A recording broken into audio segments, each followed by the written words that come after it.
नमस्कार दोस्तों, कैसे हो आप सभी लोग। जैसा कि आप सभी को पता है कि आज हमारा जेबीटी टेट का एग्ज़ाम हुआ है, जिसमें मैं आपके सामने जो साइकोलॉजी के जो पोर्शन था उसके कुछ क्वेश्चन लेके आया हूँ, जो साइकोलॉजी वाला सेक्शन था।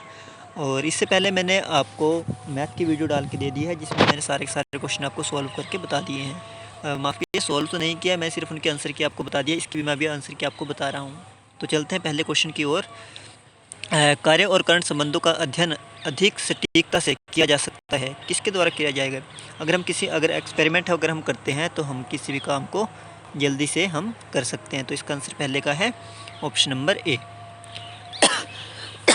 बालक द्वारा स्वयं के विचारों को लिखना एक उदाहरण, किसका एक उदाहरण है ना।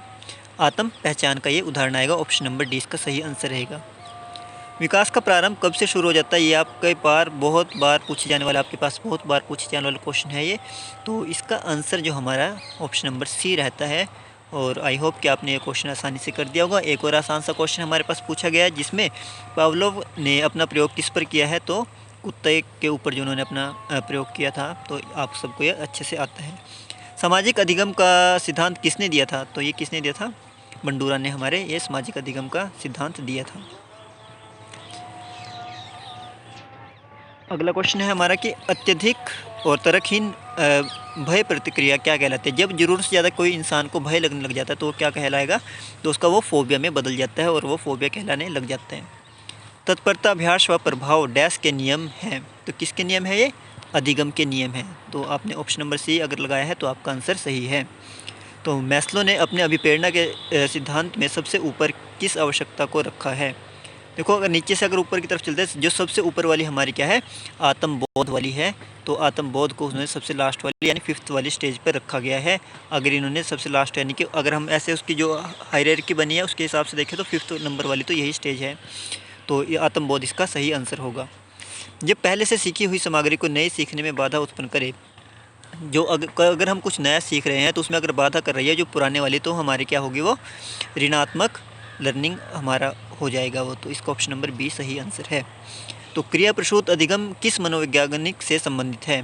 तो क्रिया प्रसूत का जो सिद्धांत दिया था किसने दिया था, स्किनर ने दिया था। जो ऑपरेटर कंडीशनिंग जो कंडीशनिंग थ्योरी थी वो क्या हमारे स्किनर के द्वारा दी गई थी।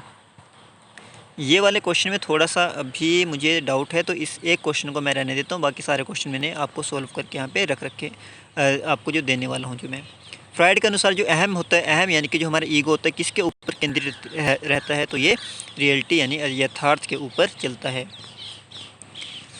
आर्मी बीटा परीक्षण एक डैश परीक्षण है। तो ये है नॉन वर्बल या अमौखिक परीक्षण इसको बोला जाता है। तो इसको देखो 16 अच्छा, इसमें क्रमित आयु 16 है और मानसिक आयु 12 है। तो हमें क्या करना था, 12/16 करना था और इसको मल्टीप्लाई करना था 100 से। तो हमारा आंसर कितना आया था, ऑप्शन नंबर सी। भंडारण एक प्रक्रिया है। तो भंडारण यानी कि जो हमारी स्टोरेज है, स्टोरेज हमारी किसकी एक प्रक्रिया है। तो वो हमारी मेमोरी की एक प्रक्रिया है। क्वेश्चन नंबर 16 को देखते हैं कि वृद्धि का संबंध किससे है। देखो, जब हम क्वांटिटेटिव की अगर बात करते हैं तो हम वृद्धि उसमें जोड़ते हैं, और जब हम क्वालिटी की बात करते हैं तो उसमें हम डेवलपमेंट को जोड़ते हैं। तो इसका ऑप्शन नंबर ए सही आंसर था। थॉर्नडाइक के अनुसार प्रयासों की संख्या बढ़ने पर त्रुटियों की संख्या डैश होगी। जैसे जैसे वो कोई भी काम को बार बार करेगा तो उसकी क्या होगी, क्या बोलते जो गलतियां होगी उसमें क्या होगा, वो उतना ही उसको कम करेगा। देखो, शून्य भी इसमें दिया गया, शून्य नहीं होगी, धीरे धीरे कम होगी वो। तो आप कम वाला अगर आपने आंसर लगाया है तो आपका आंसर सही है। अगर किसी ने शून्य लगा दिया होगा तो वो थोड़ा गड़बड़ हो जाएगा। अवधान का बहुत विस्तार होता है। तो अवधान का जो बहुत विस्तार होता है, जो हमारी अटेंशन होती है वो अनलिमिटेड तो नहीं होती, तो वो होती है लिमिटेड। तो हमें ऑप्शन नंबर ए की तरफ जाना था। जिसने ऑप्शन नंबर ए लगाया है उसका सही आंसर है।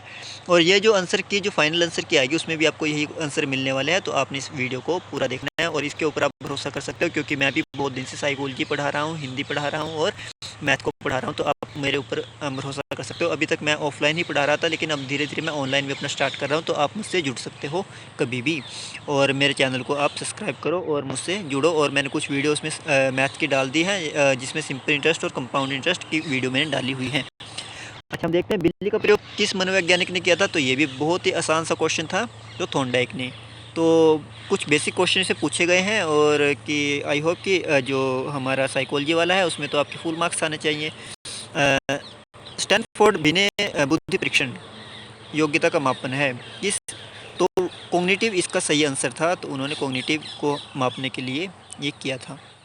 तो भूख, प्यास और ऑक्सीजन, तो देखो भूख प्यास हमारी बेसिक नीड है, इसलिए इसको हम बायोलॉजिकल ही मानेंगे और संवेगात्मक या जो हमारा सामाजिक है, और ना ही हम इसको कोई और ऑप्शन के ऊपर हम क्लिक कर सकते हैं। कोरोल गिलिगन का संबंध डैश सिद्धांत से है, तो इसका ऑप्शन नंबर डी सही आंसर था। लेकिन देखो आपके भाइयों का ये क्वेश्चन गलत हो गया है, मैंने गलती से ऑप्शन नंबर ए इसमें लगा दिया था। बाल्य जीवन किस काल को कहा जाता है? तो बाल्य जीवन हमारा देखो अगर जन्म से 12 ईयर, तो ये हमारा क्या हो जाएगा, गलत हो जाएगा। और 2 से जो 12 साल है ये हमारा सही आंसर है, और 12 से 18 तो हमारी एडोलेसेंस होती है, और 0 से 2 हमारी इन्फेंसी स्टेज होती है। तो हमारा ऑप्शन नंबर बी सही आंसर था। अच्छा, एसटीएम हम किसको बोलेंगे? शॉर्ट टर्म मेमोरी को बोलेंगे, तो हमारा शॉर्ट टर्म मेमोरी इसका सही आंसर था। और जीन पियाजे ज्ञानात्मक विकास को किन अवस्था में बांटा गया है? 4 अवस्थाओं में बांटा गया है। आप सभी को अगर आपने थ्योरी पढ़ी तो अच्छे से पता होगा कि सेंसरी मोटर स्टेज थी हमारी, और प्री ऑपरेशनल और फिर हमारी फॉर्मल स्टेज थी। तो 4 अवस्थाओं में बांटा गया था। तो अगर आपने इसको लगाया है तो आपका आंसर बिल्कुल सही है। GS यानी कि जनरल और स्पेसिफिक जो थ्योरी है किसके द्वारा दी गई थी? तो स्पेयरमैन के द्वारा इसको दिया गया था। तो आपने अगर स्पेयरमैन लगाया है तो आपका आंसर बिल्कुल सही है। देखो मुझे बहुत अच्छा एक्सपीरियंस है, तो ये आपके जो मैं आंसर बता रहा हूँ आपको ये ही सही आंसर लगेंगे। आपको एक आधा क्वेश्चन हो सकता है कि बाय मिस्टेक हो जाए, लेकिन बाकी सभी आंसर आपको बिल्कुल सही मिलेंगे। और देखते हैं शेल्डन के व्यक्तित्व ने कितने भागों में बांटा है? तो इस वाले क्वेश्चन का आंसर है ऑप्शन नंबर ए। एक व्यक्ति की औसतन बुद्धि लब्धि होती है, तो ये तो बहुत ईजी सा क्वेश्चन है, तो ऑप्शन नंबर ए इसका सही आंसर था। परिणाम का ज्ञान सीखने पर डैश प्रभाव डालेगा? परिणाम, तो इसमें काफ़ी सारे बच्चों ने स्थायी लगाया, लेकिन स्थायी इसका आंसर नहीं है, और इसका आंसर है पॉजिटिव प्रभाव डालेगा। जिसने पॉजिटिव लगाया है तो उसका आंसर ज़्यादा सही रहेगा। देखते हैं नेक्स्ट क्वेश्चन। ये साइंस का क्वेश्चन है। तो इसमें नलिका की बहिन ग्रंथियाँ, इसमें देखो हिंदी में थोड़ा टफ था पढ़ना, लेकिन इंडोक्राइन ग्लैंड क्या होती है? जो हमारे शरीर के अंदर होती है, जिसमें कुछ डक्स वगैरह होते हैं, उनके थ्रू ही अपना जो ब्लड वगैरह के साथ मिलके जो अपना कार्य करती हैं। तो वो क्या करती है? हॉर्मोन्स वगैरह जो हमारे के रिलीज करती हैं। और हमारे एक्सोक्राइन ग्लैंड होती है, वो भी आपको पता है कि जिसमें क्या होता है, जैसे हमारा स्वेट वगैरह होता है, ब्लड के साथ रिलेट नहीं करती। और जैसे हमारा आँखों के आंसू, जिसको धोखा मिला होगा उसको तो पता ही होगा, वैसे मुझे भी पता है। तो आई होप कि ये सभी आंसर आप लोगों ने अपने मैच कर लिए होंगे। और ये मेरे पास सीरीज़ ए थी, और अगर आपकी जो सीरीज बी सी है तो उसमें आप अपने हिसाब से इसको ऊपर नीचे करके मैनेज कर सकते हैं, लेकिन ये सब स्टिक आंसर है। इसके अलावा अगर आप चाहते हो कि आप मेरे से और अच्छे से जुड़े, तो मेरी कुछ क्लासेस हैं जिसमें मैंने एक ही मेथड का यूज करके ये सब क्वेश्चन सॉल्व करने सिखाए हैं, और जिसमें कि मुझे पता है मैंने आप सभी को बताया है कि जो सिंपल इंटरेस्ट है, कंपाउंड इंटरेस्ट है, कैसे हम एक छोटा मेथड लगा के, एक ही मेथड लगा के हम ज़्यादा से ज़्यादा क्वेश्चन को सॉल्व कर सकते हैं। इसके अलावा मैं आपको, हाँ मेरा एक क्वेश्चन कोई पूछ रहा था कि हाँ क्या कि सर आप भी एग्ज़ाम देने के लिए गए थे? थोड़ी देर पहले किसी ने पूछा था। हाँ मैं एग्ज़ाम देने के लिए गया था। देखो मेरे उसने कुछ मार्क्स पूछे थे, तो मैथ के पूछ रहा था। तो मैथ के मैं बता देता हूँ कि मैथ के मैंने 30 में से 28 तो मेरे सही अटैम्प्ट थे, और एक और मेरा बाय मिस्टेक जो मैंने बाद में पढ़ा, मैंने वीडियो में बताया था उसको कि हाँ मेरा वो क्वेश्चन गलत हो गया, तो वो भी जो क्वेश्चन मेरे यानी कि 27 बिल्कुल सही लगे हैं, और 2 बाय मिस्टेक मैंने ऑप्शन गलत लगा दिए तो उसकी वजह से गलत हो गए हैं, और एक मैंने क्वेश्चन सही से नहीं पढ़ा था उसकी वजह से भी गलत हो गया। और मेरा ये सपना था कि मैं 30 में से 30 नंबर लूँ, लेकिन आज फिर से वो टूट गया है। तो इसके लिए मुझे 6 महीने और वेट करना पड़ेगा, फिर से मैं एग्ज़ाम दूंगा और मैं 30 में से 30 अगली बार ज़रूर लेके आऊँगा। इससे पहले भी मेरा 1 नंबर से रह गया था, तो मुझे मैथ में 30 में 30 चाहिए। अगर आपको भी चाहिए तो आप मेरी वीडियो से ज़रूर जुड़े। ठीक है, आज के लिए इतना ही, और मैं और वीडियो लेके आऊँगा आपके लिए। हिंदी का पोर्शन लेके आ जाऊँगा, उसके बाद फिर जो जीके वाला है वो भी आपको बता दूँगा। Okay bye bye, take care.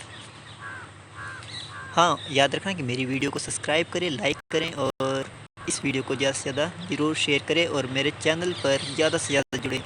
मैं आपका बहुत बहुत आभारी रहूँगा। Okay bye bye.